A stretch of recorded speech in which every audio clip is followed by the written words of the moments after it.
Mainte âme courageuse, accablée par la tentation, est sur le point de succomber dans la lutte contre le moi et contre la puissance des ténèbres.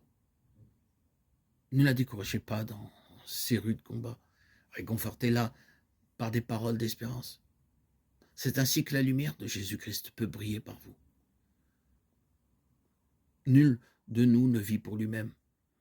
Romains 14, 7. Par notre influence inconsciente, quelqu'un peut être soit encouragé et fortifié, soit découragé et éloigné du Sauveur et de sa vérité. Bien des gens ont des notions erronées au sujet de la vie et du caractère de Jésus.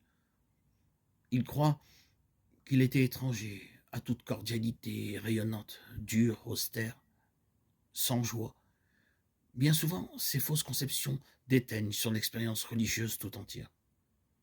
On entend parfois dire Jésus a pleuré, mais on ignore s'il a jamais souri.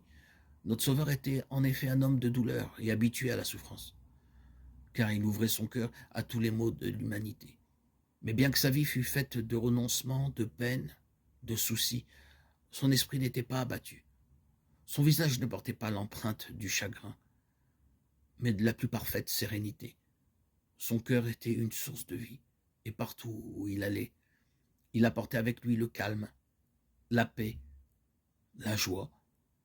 Notre Sauveur était profondément sérieux et fortement déterminé, mais il n'était jamais taciturne ou morose.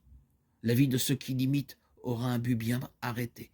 Ils auront un sentiment profond de leur responsabilité personnelle. La légèreté sera réprimée, toute hilarité brûlante, toute hilarité bruyante, toute plaisanterie déplacée sera bannie. La religion de Jésus nous donne une paix qui coule comme un fleuve. Elle n'éteint pas la joie, ne restreint pas la bonne humeur, n'assombrit pas le visage radieux et souriant. Si nous donnons la première place dans nos souvenirs aux injustices, aux actions peu aimables dont nous avons été victimes de la part de nos semblables, il nous sera alors impossible de les aimer comme Jésus-Christ nous a aimés. Mais si nos pensées s'arrêtent sur l'amour merveilleux et sur la compassion de Jésus à notre égard, notre attitude envers les autres sera différente. Nous devons nous aimer et nous respecter mutuellement, malgré les fautes et les imperfections qu'il est impossible de ne pas voir.